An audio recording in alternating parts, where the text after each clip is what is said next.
envolvido no processo da segunda Conferência Nacional Infanto-Juvenil pelo Meio Ambiente. Buscamos construir uma sociedade justa, feliz e sustentável. Assumimos responsabilidades e ações cheias de sonhos e necessidades. Esta carta carrega as ideias coletivas de 12 mil escolas e comunidades de todo o país que realizaram suas conferências em 2005 com o desejo de 4 milhões de pessoas.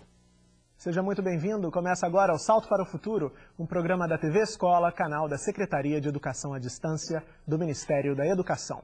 Em abril de 2009, acontece a terceira Conferência Nacional Infanto-Juvenil pelo Meio Ambiente. No programa de hoje, vamos debater a importância dessa conferência e discutir algumas propostas das edições anteriores. Nossas convidadas vão falar também sobre as mudanças ambientais globais em andamento e sobre o papel da escola na busca pela qualidade de vida do planeta.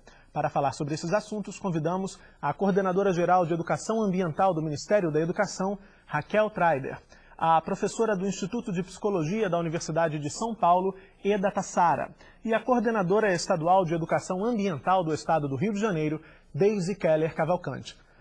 Muitas escolas do país desenvolvem projetos relacionados aos temas presentes na Conferência Nacional Infanto-Juvenil pelo Meio Ambiente. No bairro da Pavuna, na cidade do Rio de Janeiro, a nossa equipe conheceu um trabalho de um professor que, desde a sua participação na primeira conferência, luta pelas causas ambientalistas junto com seus alunos. Bairro da Pavuna, município do Rio de Janeiro. Na Escola Municipal Deputado Wilton Gama, as questões relacionadas ao meio ambiente fazem parte do projeto político-pedagógico desde 2003. A participação da escola na primeira Conferência Infanto-Juvenil de Meio Ambiente, a mim especialmente influenciou, assim como outros professores também, no sentido de que nós passamos a discutir as questões ambientais de maneira mais integrada, buscando a participação de alunos e professores nesse processo. E as conferências são processos importantes dentro de uma democracia participativa. O cidadão ele tem o direito de participar da elaboração, fiscalização e implementação das políticas governamentais que têm a ver com a sua vida. A preocupação com o meio ambiente deu origem em 2007 à primeira Conferência Infanto-Juvenil pela Justiça Ambiental, organizada pelas escolas da região. A Conferência Infanto-Juvenil pela Justiça Ambiental, ela foi um desdobramento da primeira Conferência Infanto-Juvenil Nacional de Meio Ambiente. Mas por que Justiça Ambiental? Nós escolhemos um olhar que é o olhar de que existem pessoas que vivem, grupos populacionais que vivem injustiças ambientais. Nós temos grupos que têm mais acesso à educação, ao lazer, à saúde, à cultura e maior renda, outros grupos que não têm acesso a todos esses benefícios da cidade e ainda sofrem com condições ambientais precárias. Neste encontro, a pauta do debate envolve a busca de soluções para um dos problemas ambientais do bairro. No Rio Pavuna, nós como moradores não deveríamos mais jogar lixos lá.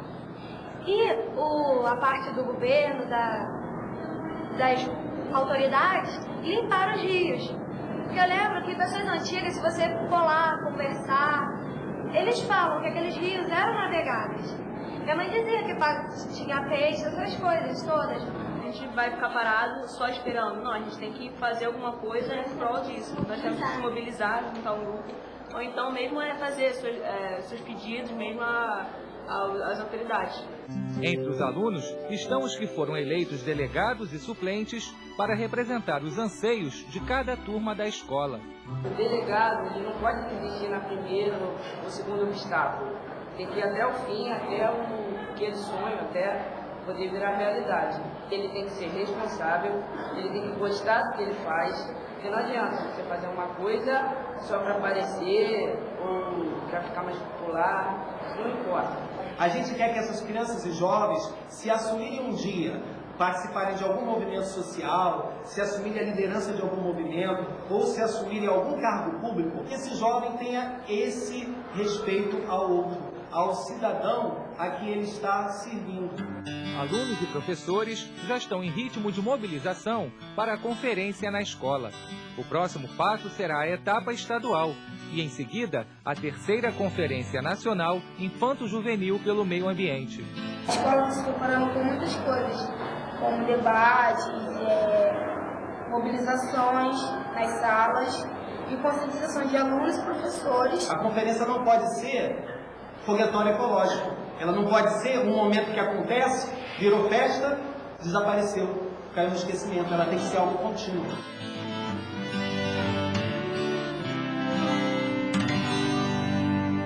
Raquel, o que é então a Conferência Nacional Infanto-Juvenil pelo Meio Ambiente? Olha, eu vou contar um segredo para você. Para nós, ela é um belo pretexto pedagógico para a educação ambiental entrar com um texto, né, que, no caso, neste ano, é Mudanças Ambientais Globais, que nós estamos já na 3ª Conferência Nacional Infanto-Juvenil pelo Meio Ambiente. E esse pretexto pedagógico é muito mais forte, né, porque a riqueza da conferência, ela está na escola. É o que acontece na escola, que tem a ver com democracia participativa, como a gente viu o professor falando lindamente sobre isso, numa situação que é aberta, é dialógica, né? E que as crianças, né, os jovens e os adolescentes, é que participam dessa construção de saberes, né, na escola, de forma dialógica e horizontal, e no debate, e se aprofundando sobre temáticas que normalmente não chegariam nas escolas, né? E que nós trabalhamos com elas, né? Nós estamos, todas as escolas já devem ter recebido esse material, que ele foi feito com o olhar para a escola, com inserção curricular e de maneira em que a gente consiga, com esses processos de educação ambiental, contribuir para a construção de sociedades sustentáveis, né? E sustentáveis politicamente, ecologicamente, filosoficamente, eticamente, economicamente, socialmente, né? São sociedades sustentáveis em todos os sentidos e em todos os âmbitos, e que nós fazemos essa educação ambiental fazendo, né? Na prática e com a conferência. E um ponto que é interessante, que está no texto que os professores receberam no boletim, é que essas escolas que estão participando da conferência, elas não têm ali um lugar apenas de ouvir as propostas que estão em discussão, ou os temas, os grandes temas que estão em discussão. Elas também têm uma função propositiva, não é isso? Elas têm uma função de trazer para o local, para o microlocal, para a escola e para a comunidade, esses saberes, né? Essa discussão que é global e local simultaneamente. A gente já não fala mais em pensar globalmente e agir localmente, né? A gente fala de pensar e agir simultaneamente, né? Local e globalmente.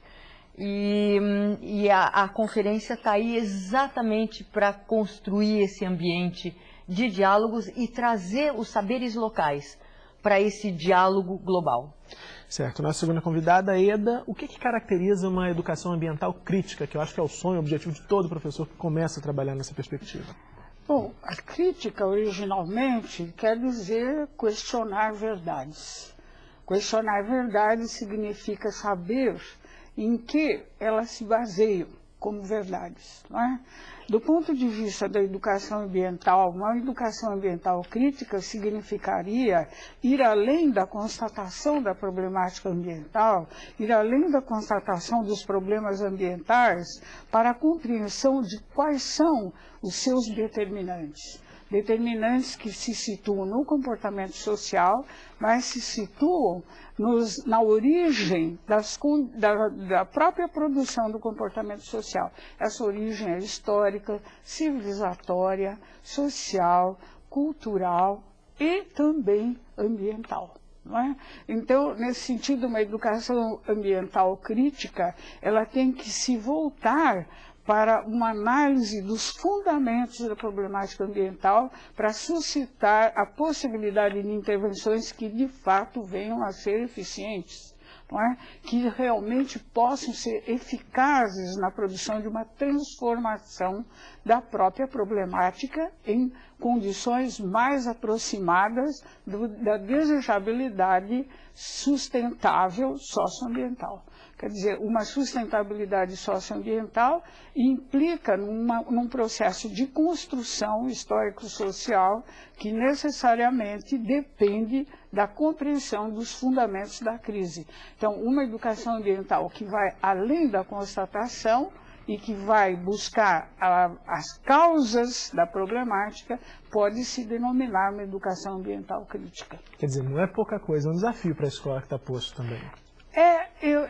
Mas o material, esse material que está fundamentando a preparação da terceira Conferência Infanto-Juvenil para o Meio Ambiente, ele vai oferecer subsídios para essa compreensão. Não é? É claro que os professores e os alunos poderão ir além do material e deverão ir além do material, não é? Porque o material vai subsidiar uma forma de compreender a situação. Não é? São informações científicas, não é? Que vão suscitar a possibilidade de inserção dessas informações na análise do quadro socioambiental. Então, eu acho que eles não estão isolados, não é? E é uma atitude intelectual. Não é? Uma vez estabelecida essa atitude, o próprio professor, os próprios alunos vão buscar seus subsídios e vão poder propor diferentes formas de intervenção, não é? Porque as intervenções, elas vão depender das problemáticas locais, não é? E das possibilidades de poder intervir sobre as questões analisadas.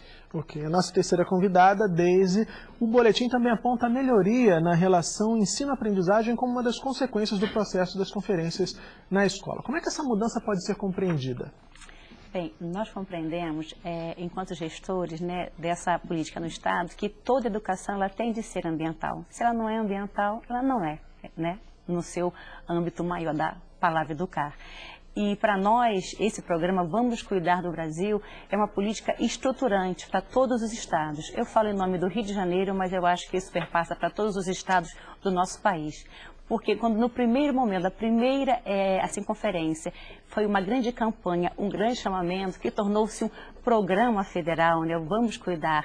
E hoje, essa terceira versão, nós aqui no Rio vemos isso muito de perto, porque hoje em dia, por conta desse programa, nós temos hoje institucionalizado uma coordenação estadual. Nós temos um espaço para a gestão, para pensar essa educação ambiental. Ou seja, não bastava que os marcos legais do Estado, do nosso país e de outros países, para que isso fosse de modo real, de modo local, de modo de inserção na escola. E o que nos deixa muito feliz é que esse programa proporciona que a escola fique mais feliz. Quando aqui a Raquel disse, né, que é um grande pretexto, e realmente é um chamamento aonde toda a comunidade escolar, não somente um professor, né? Porque nós pensamos assim, se toda a política, se toda a ação, ela não reverberar para o nosso educando, ela não está de efeito acontecendo, né? Então, esse programa, ele possibilita que isso chegue na ponta, no nosso jovem, e que ele volte para nós, e ele, demande ações para nós por conta dessa própria política. E o Rio de Janeiro, ele está num grande exemplo do próprio órgão federal. Sim, Brasil, nós temos um órgão gestor, MMA e MEC, que pensa essa ação muito conjunta. No Rio também, nós temos aqui SEDUC, Secretaria de Estado de Educação, Secretaria de Estado de Ambiente, e nós pensamos juntos ações coletivas, proposições para a escola, ou seja, não apenas a SEDUC pensa na escola, mas a Secretaria de Estado também de Ambiente pensa junto conosco, seguindo um grande exemplo dessa política federal.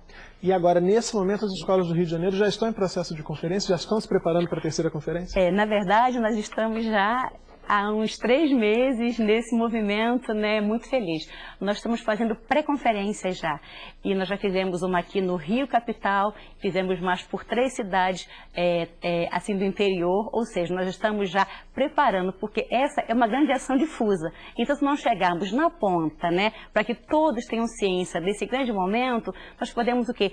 Perder grandes escolas que queriam estar lá participando e não tiveram acesso. Então, nós estamos já há meses trabalhando nessa ação difusa, indo nas cidades, fazendo uma pré-conferência. É um grande convite para que todas as escolas façam conferência. E aí, Raquel, é bacana talvez a gente explicar um pouquinho como é que funciona esse processo todo já nas escolas. Eu estive no Rio Grande do Sul, há um mês atrás mais ou menos, gravando algumas reportagens, inclusive, que a gente vai ver ao longo dessa semana aqui. E lá a gente ficou sabendo de uma menina, aluna de uma escola, que foi até Brasília. Ela foi representante, delegado, me parece o nome correto, delegado daquela escola para a conferência, a grande conferência, me parece a segunda, que aconteceu em 2006. Enfim, um aluno pode chegar até Brasília para lá ouvir e propor também coisas. Como é que funciona esse processo todo, Raquel? É um processo em que o processo começa nas escolas, né? E na forma com que a gente trabalha essa conferência, que acaba selecionando delegados e delegadas que vão para instâncias né, cada vez mais abarcadoras do Brasil, né? Então a gente viu que no Rio de Janeiro já está se trabalhando com a conferência nas escolas, assim como no Brasil inteiro, né? Está se trabalhando com as conferências direto nas escolas. E aí muitos estados, inclusive, receberam recursos do governo federal para realizarem as formações de professores, né, nessas temáticas das mudanças ambientais globais, e que nós vamos trabalhar também nos próximos programas. Sim. E esses professores, eles trabalham nas escolas, mas também eles receberam recursos para as conferências estaduais. E vai ter a instância estadual, em que muito mais alunos vão poder participar, e depois a nacional, em abril de 2009, em que nós teríamos 700 alunos e alunas, né? E eu gostaria de te contar que também nós trabalhamos com 3 ações que nós chamamos de ações afirmativas, né? Que são com escolas quilombolas, escolas indígenas e escolas de assentamentos rurais, que recebem o material também, mesmo não sendo de 5ª a 8ª, né? Sendo de 1ª a 4ª, por exemplo. E também tem delegados de cada estado oriundos dessas 3 comunidades. Para contemplar essa diversidade. Para contemplar essa participação, e durante a conferência a gente faz uma conferência de indígenas, né, de meio ambiente, de indígenas de todos os estados, de crianças quilombolas de todos os estados. Então é uma conferência quilombola, uma conferência indígena e uma conferência dos assentamentos rurais, em que e essas conferências acontecem na presença dos outros delegados, né? Então é um grande Brasil diverso e que se respeita e que se conhece nessas conferências. Ok. As atitudes individuais de cuidado para com a água são importantes. Uma boa ideia é fazer uma lista de todas as atitudes individuais amigas da água para aplicar no dia a dia. É possível criar uma campanha de economia de água em casa. A turma toda pode tomar banhos mais curtos, fechar a torneira enquanto escova os dentes, não varrer o chão com esguicho, consertar os vazamentos, economizar energia, separar recicláveis. Mais importante que isso é transformar essas atitudes em exemplos para as demais pessoas. Quando houver oportunidade, explicar por que adotou o cuidado com a água. É na prática que se fixa o conhecimento e se trabalha para promover um futuro mais sustentável. Os saberes adquiridos em sala de aula ou na comunidade, por meio da observação, pesquisas ou debate, são uma excelente matéria-prima para o exercício da cidadania planetária, que reconhece que todos somos parte da Terra, na qual podemos viver em harmonia. Em uma escola no interior do estado do Rio de Janeiro, o replantio de árvores nativas às margens do Rio Paraíba do Sul é uma das atividades que antecedem a 3ª Conferência Nacional Infanto-Juvenil pelo Meio Ambiente. Desde a 2ª conferência, em 2005, projetos de educação ambiental vêm ganhando destaque no Colégio Estadual Monsenhor Francisco. No município de Paraíba do Sul, a 160 quilômetros da cidade do Rio de Janeiro, um grupo de professores e alunos do Colégio Estadual Monsenhor Francisco caminha para mais um dia de trabalho às margens do rio que dá nome à cidade. Uma coisa que eu acho bastante interessante foi que só essa cidade que recebeu o nome dele. Porém, ele nasce em São Paulo banha o sudeste do estado de Minas Gerais, passa pelo estado do Rio, na maioria das cidades, e deságua no Oceano Atlântico, na cidade de São João da Barra. A atividade faz parte de um projeto de reflorestamento e tem apoio de um técnico ambiental. Esse trabalho começou pela degradação do rio, né? O sentimento de reflorestar. E a partir daí a gente começou a trabalhar com as escolas. Eles nos convidam, a gente faz palestras antes de fazer esse trabalho de plantio no local. Esse plantio é para a recuperação do mato ciliar, principalmente para evitar assoreamento de rio. O objetivo é conscientizar os alunos da necessidade, da importância de preservar a natureza para que tenhamos um planeta saudável. Porque a gente faz parte do meio ambiente, então nós devemos ajudar para nós vivermos melhor. São vários temas que a escola tem na questão ambiental. Dentre eles, a reciclagem do lixo, a maneira correta de separar o lixo para que haja uma coleta seletiva ainda mais eficiente. Também temas que venham tratar a questão do efeito estufa, para o que podemos fazer para solucionar o problema desse fenômeno que foi acelerado, causando assim um aquecimento global. Todos os projetos da escola fazem parte do processo de preparação para a terceira Conferência Nacional Infanto-Juvenil pelo Meio Ambiente. A escola vem se preparando não só desse momento, mas já vem se preparando desde 2005, dando continuidade quando participou da primeira conferência, segunda conferência. O material que já está disponibilizado na internet sobre a conferência, a terceira conferência, né, do meio ambiente. Os professores já estão passando para os alunos os temas, né, água, terra, fogo e ar, já estão trabalhando em sala de aula para trazer todos os temas para a nossa realidade. A professora Andréa Stephanie lembra o tema eleito na escola durante o processo de preparação para a segunda Conferência Nacional. E o tema escolhido, na época, né, a gente até explica por que foi escolhido, a gente estava vivenciando uma situação, foi a diversidade étnico-racial. E naquela época um aluno nosso tinha sido rejeitado, um aluno, né, negro tinha sido rejeitado para um emprego devido à sua cor, porque ele tinha muito mais capacidade, currículo muito melhor do que o outro que ficou. Por isso a responsabilidade ficou que a gente iria fazer um trabalho com as empresas, né, com os patrões, com o comércio, para que tivesse uma consciência não discriminatória na hora de escolher os seus empregados. Um dos delegados na conferência de 2005, o Anderson Petri, conta como foi a experiência. Foi exigido de mim elaboração de projetos, motivações dos alunos. Isso realmente trouxe muita maturidade para a minha vida. Mudou meu modo de pensar para melhor e tenho uma esperança de que realmente se pode mudar a sociedade.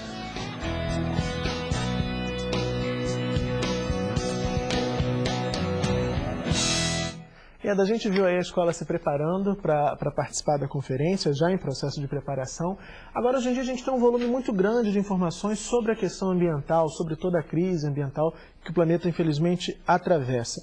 Essas informações, inclusive, é uma crítica que está no texto que os professores receberam, no boletim. Essas informações, muitas vezes, não chegam até a escola, até os telespectadores, de forma contextualizada. Você acredita que o trabalho nas conferências, nas escolas, ajuda que essa contextualização seja realizada? E também de que forma que isso ajuda para que o aluno, para o professor e a comunidade onde a escola está inserida, perceba os reflexos dessa grande crise que o planeta atravessa ali na sua própria comunidade?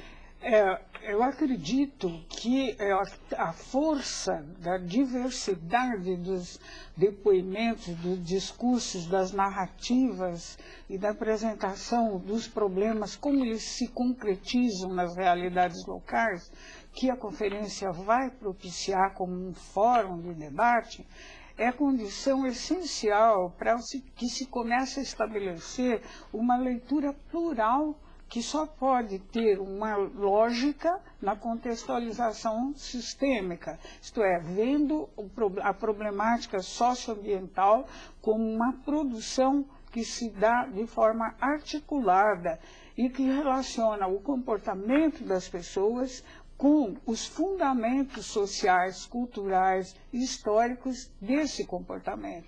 Então, eu acredito na força da pluralidade de discursos para propiciar uma visualização do problema como uma globalidade, porque ouvindo o diferente eu percebo que a minha posição não é única, que a minha posição é uma das posições possíveis. Então, frente à diversidade de orientações em comunidades quilombolas, em comunidades indígenas, em comunidades vindas dos assentamentos rurais, você percebe a problemática assumida de formas diferentes e leituras diferentes. Isso leva à constatação de que há formas diferenciais de se ver a problemática ambiental. De maneira que a integração dessa diversidade só pode levar a um avanço na interpretação de sua globalidade.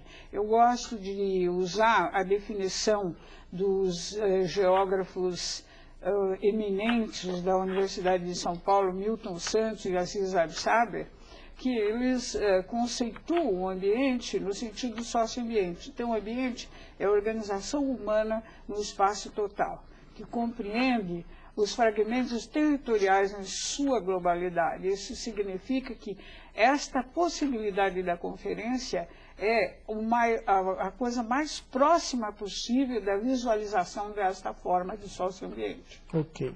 Raquel, de que forma que os saberes e a participação dos integrantes da comunidade são valorizados no processo de conferência? A conferência parte dos saberes locais, né? Ela dialoga com esses saberes locais e numa perspectiva da escola se tornar um espaço de educação integral e integrada, né, entre si.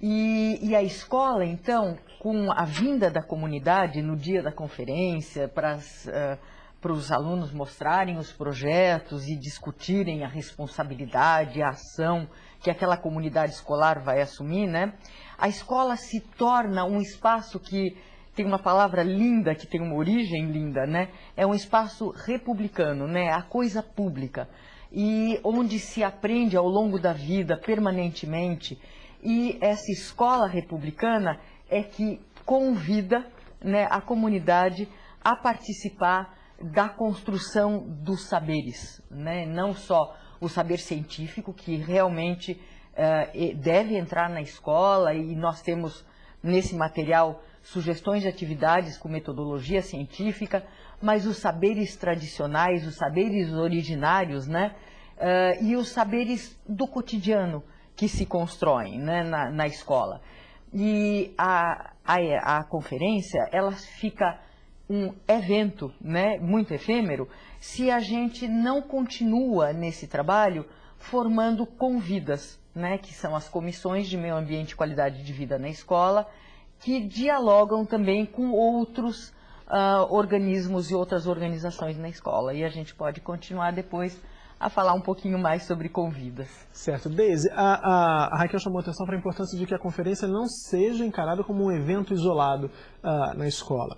A gente já teve a realização no país de 2 conferências anteriores. Eu gostaria que você comentasse um pouquinho os legados dessas 2 edições anteriores da conferência.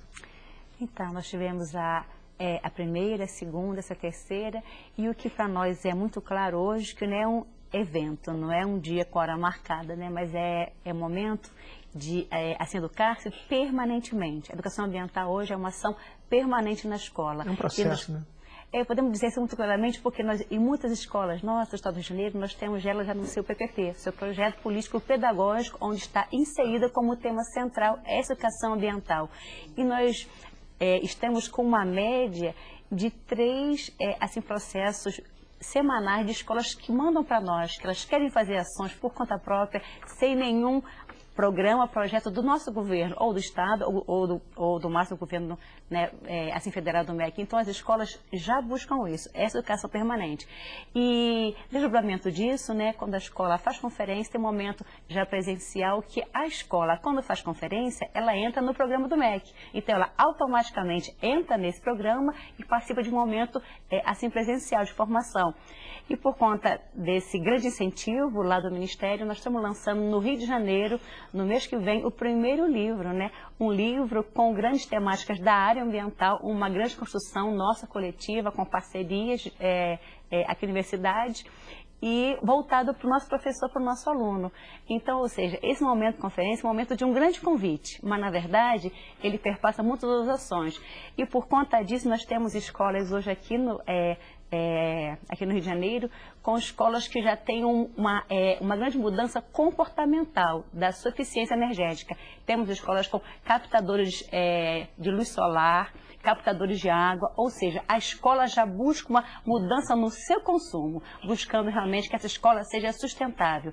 Isso para nós é um dado muito feliz, porque nós temos municípios onde o único espaço legítimo é a escola. E muito dele, a única escola é a nossa escola pública. A rede do Estado é a única do município, 5 mil habitantes, 6 mil.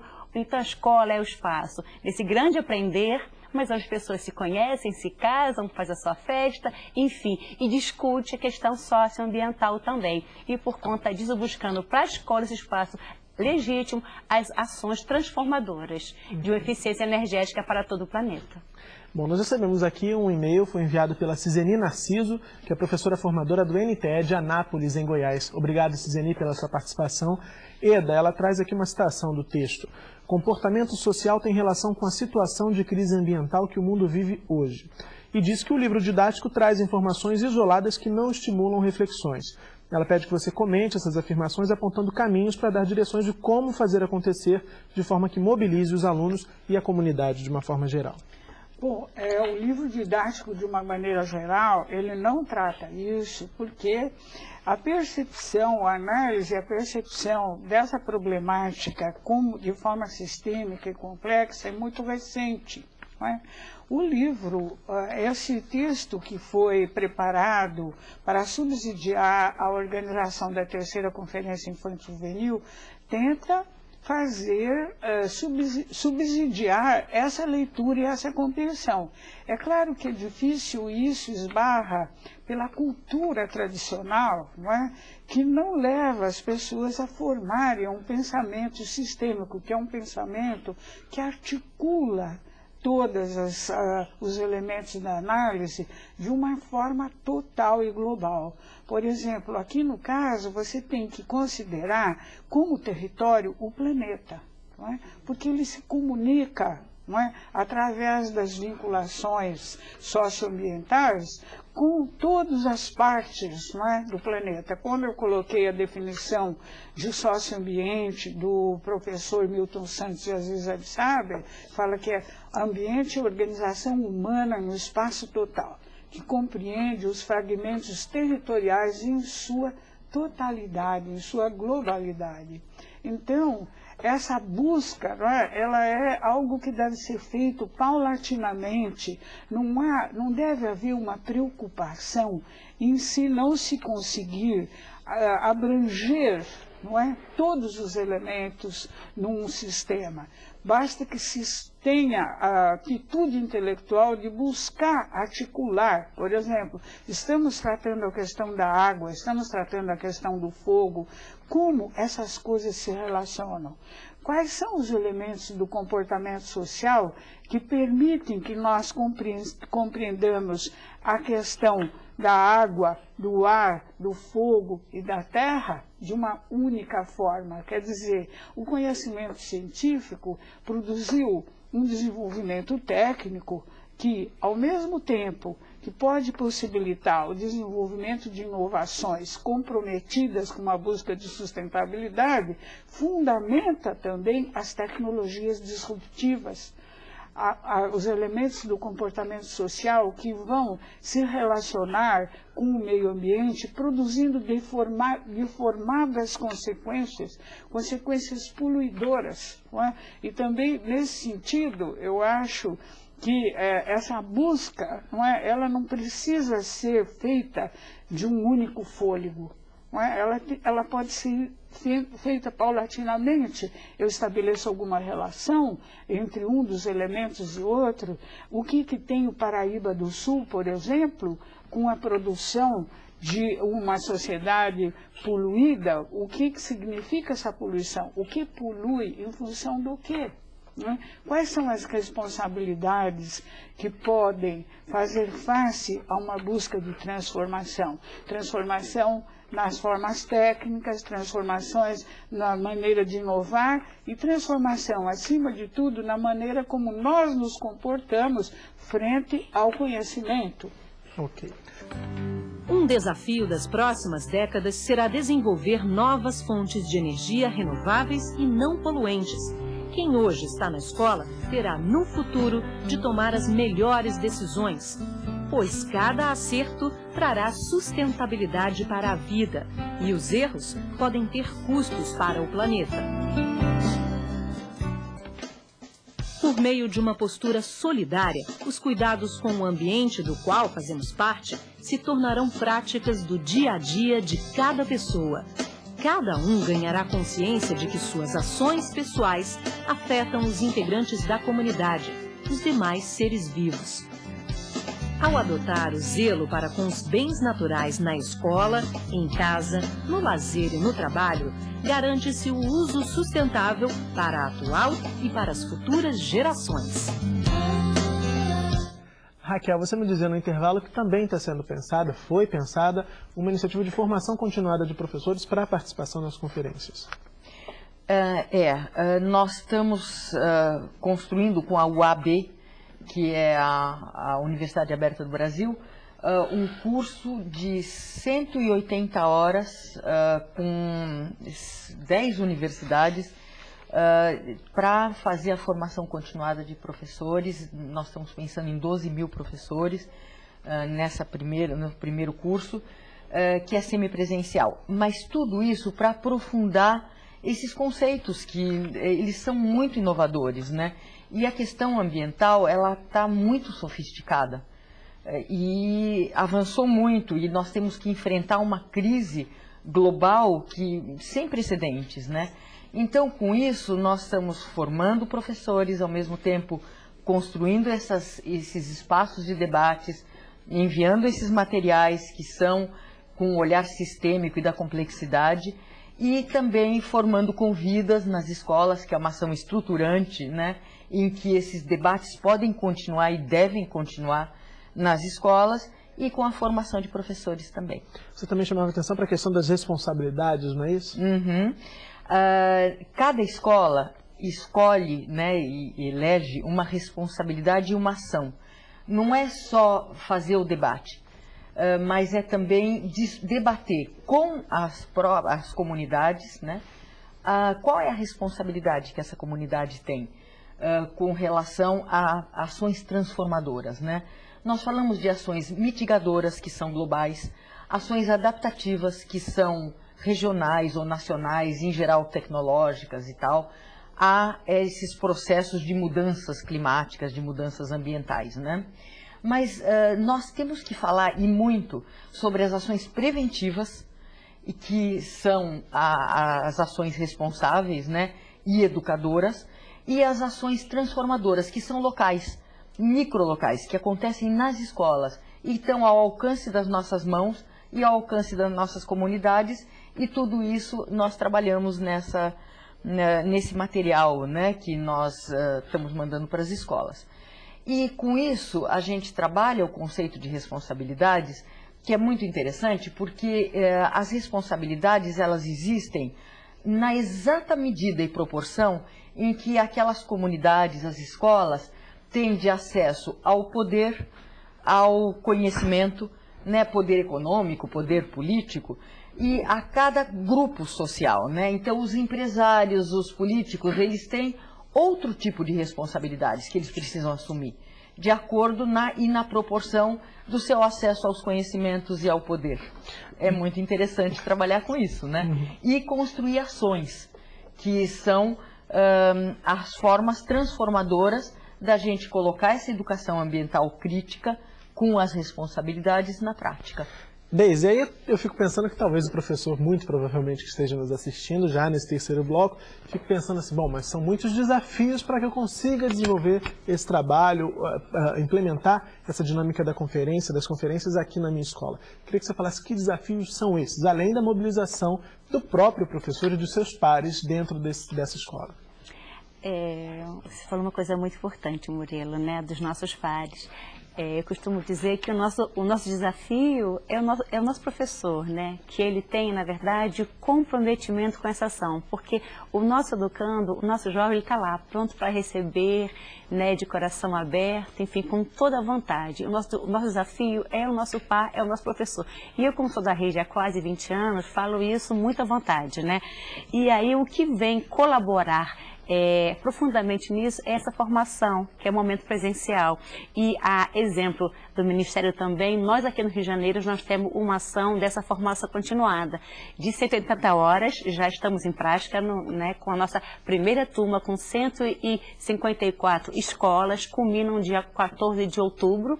E para o próximo ano, nós vamos estar dando um espaço de formação sempre também assim, presencial, em parceria com o CCERJ, aqui do Estado, que é o Centro de Educação de Ciências à distância do nosso Estado, para 500 escolas, 500 unidades lá escolares, fazer uma formação continuada em educação ambiental e Agenda 21 escolar.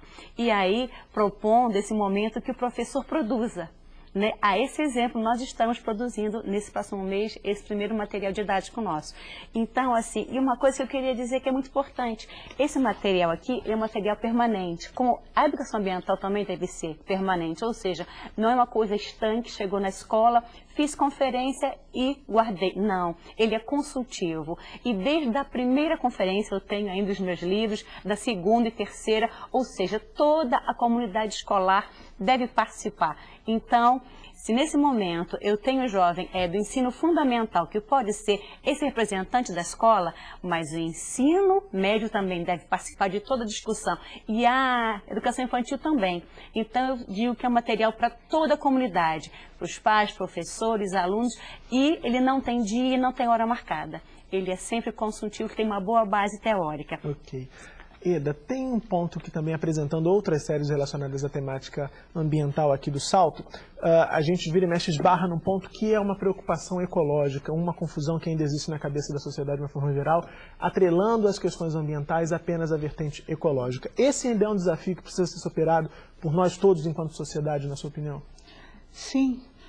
O problema fundamental a ser compreendido é o seguinte: a norma cultural que produziu a questão ambiental é a norma científica, mas não pela sua forma de produção de conhecimento, mas sim pela maneira como ela foi atrelada a um processo político, a um processo econômico, a um processo civilizatório que faz com que, ao se transformar em técnica, não necessariamente as decisões que vão fundamentar o uso da técnica estejam baseadas na lógica do conhecimento. Elas são baseadas na lógica do interesse do sistema econômico-político. De maneira que isto, para ser transformado, é preciso que se compreenda essa vinculação.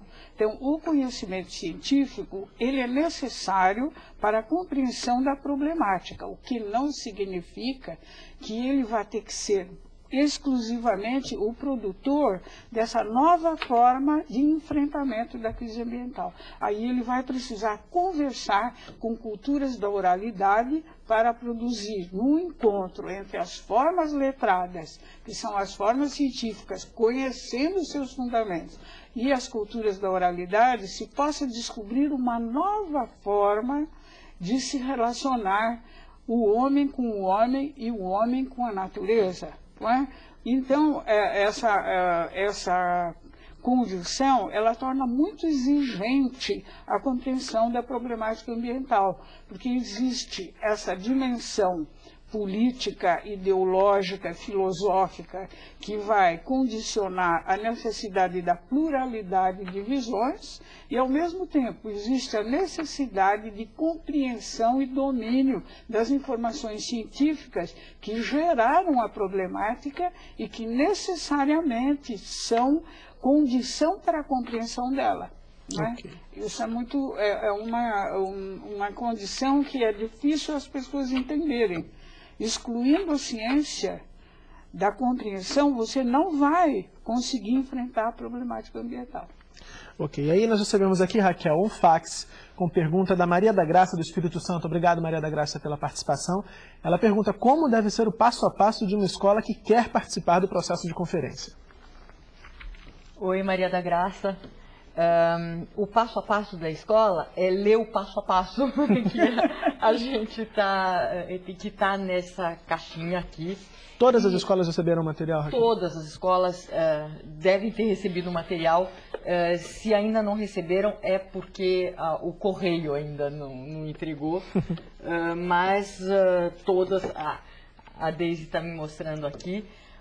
Esse é o passo a passo, né, da conferência na escola, e ele traz em bastante detalhes, né, como se deve acontecer a conferência na escola, como eleger um delegado, uma delegada, quais são as características desse jovem, né, delegado, por que ele pode ser eleito e tal, e também a questão das responsabilidades, como preencher essa folha de resposta, né, que vem aqui no final e que depois tem que ser enviada e tem que ser colocado na internet, cadastrada a responsabilidade, o delegado e tal, a conferência da escola tem que ser cadastrada e ser enviada para nós, né, nesse envelope resposta. E tem também uma surpresa nesse material aqui do passo a passo, que é a questão da educomunicação, que é muito querida para nós, né? A educomunicação é como é que a gente faz a gestão da comunicação nos espaços da escola com a produção para os meios, né? E então as escolas, elas podem pegar essas responsabilidades e esse debate e transformar em peças de teatro. Pode, né? E também em vídeos, em programas de rádio, para rádio comunitária, em jornais murais, em todos os tipos, né, e formas de comunicação, para que essa educomunicação participe da escola, assim como as disciplinas escolares participam, né? E tudo isso está nesse passo a passo. Bom, a gente já está chegando aqui ao finalzinho do Salto para o Futuro de hoje, hora, como você já sabe, de começar a ouvir as considerações finais das nossas convidadas. Deise, por favor, gostaria de começar te ouvindo. Quais são os seus destaques? Eu gostaria de dizer a todos os nossos colegas das redes estaduais, municipais, porque esse é um programa para todos. E educação não tem divisão geográfica. A política é para todos, né? Como disse Raquel, ela é uma república, é para todos os cidadãos. E eu convido a todos os nossos colegas a propiciar esse momento reflexivo, né, inclusivo na nossa escola. E lembrando nosso querido Paulo Freire, a escola tem que ser um espaço feliz, acima de tudo, democrático, plural, mas muito feliz, né? Temos que ter prazer de estar ali naquele ambiente. E lembrando, quando a escola realizar a sua conferência, né, ela preencher o envelope de resposta, ela vai ter que enviar, no caso, no passo a passo diz para onde deve enviar. No estado do Rio de Janeiro, a Secretaria de Estado da Educação, mas o passo a passo tem endereço de todos os estados para onde deve ser assim enviado, e a comissão do estado que vai tratar com muito carinho todo esse material. Então eu faço um grande convite ou uma grande convida, né, que a escola realmente tem que ser alegre, viva, feliz, convida para participarmos desse momento, que é um momento de inclusão, né, que é uma política pública, é uma política de educação permanente a todos os nossos colegas da rede pública do estado do Rio de Janeiro e de todo o nosso país. Ok, Deise, obrigado pela participação. Reda, por favor, suas considerações finais. Olha, eu gostaria de dizer, eu sempre digo assim, ainda não existe uma política ambiental pensada com P maiúsculo. A política ambiental com P maiúsculo significa construção intencional, poética e compartilhada do futuro. Eu acredito que as conferências infanto-juvenis para o meio ambiente são um passo na direção da construção de uma política ambiental pensada dessa forma.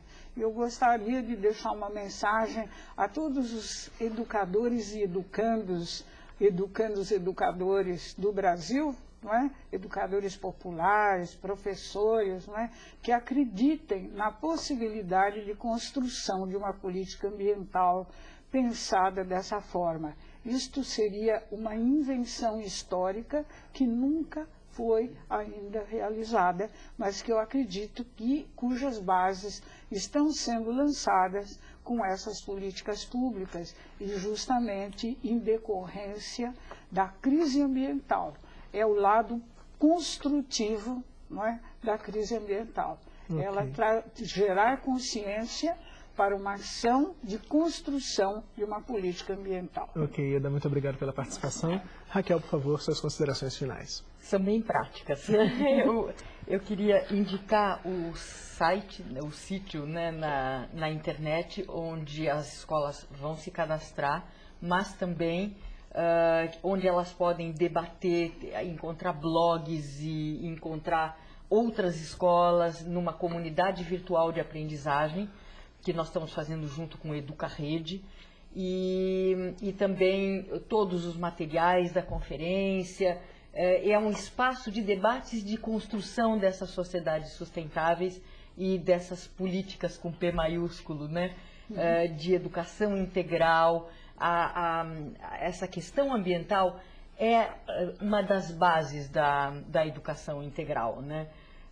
E o sítio na internet é www.mec.gov.br/Conferência Infanto 2008, tudo junto.